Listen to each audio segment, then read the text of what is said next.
करंजा येथील द्रोणागिरी हायस्कूल येथे नारळी पौर्णिमा साजरी। नारळी पौर्णिमा सण हा विशेष कोळी बांधवांचा असून आजच्या सणाला विशेष महत्त्व आहे।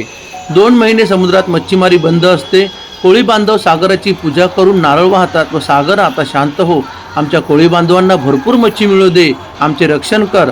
रयत शिक्षण संस्थेचे द्रोणागिरी हायस्कूल करंजा मराठी व इंग्रजी माध्यम शाळा असून येथील शाळेच्या वतीने नारळी पौर्णिमा सण मोठ्या उत्साहात साजरा केला जातो। नारळाची मोठ्या आकाराची प्रतिकृती बनवून त्याची पूजा केली जाते। विद्यार्थ्यांनी पारंपरिक कोळी नृत्य सादर केले। महिलांनी झाडांना राखी बांधून पर्यावरणापासून आमचे रक्षण कर अशी प्रार्थना केली।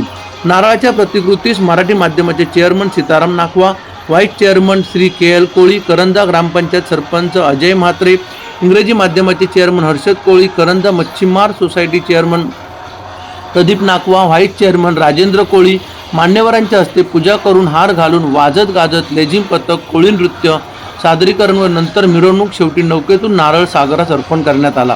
प्रसंगी मराठी माध्यमाचे chairman Sitaram Nakhwa, vice chairman Shri K L. Koli, Chandje group gram panchayat sarpanch Ajay Mhatre, इंग्रजी माध्यमाचे चेअरमन हर्षद कोळी, करंजा मच्छीमार society chairman Pradeep Nakhwa, vice chairman Rajendra Koli व सदस्य, स्कूल कमिटी सदस्य, मुख्याध्यापिका सौ सुरेखा म्हात्रे मॅडम, इंग्रजी माध्यमाच्या मुख्याध्यापिका सौ कोळी एच.डी. मॅडम, शिक्षक वर्ग, doctor कृष्मा Nakhwa, Dronagiri brass band पथक, पत्रकार दिनेश पवार, मनोहर कोळी, स्कूल कमिटी सदस्य देवीदास सळी व विद्यार्थी, शिक्षक वर्ग, ग्रामस्थ, कोळी बांधव आदी मोठ्या संख्येने उपस्थित होते।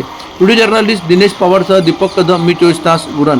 तर मित्रांनो, जर तुम्हाला आमचा व्हिडिओ आवडला असेल तर आमचं चॅनल सबस्क्राईब करा, लाईक करा, शेअर करा आणि बाजूला असलेला बेल आयकॉनवरती प्रेस करा, जेणेकरून तुम्हाला आमच्या चॅनेल्सच्या सगळ्या अपडेट्स प्राप्त होतील।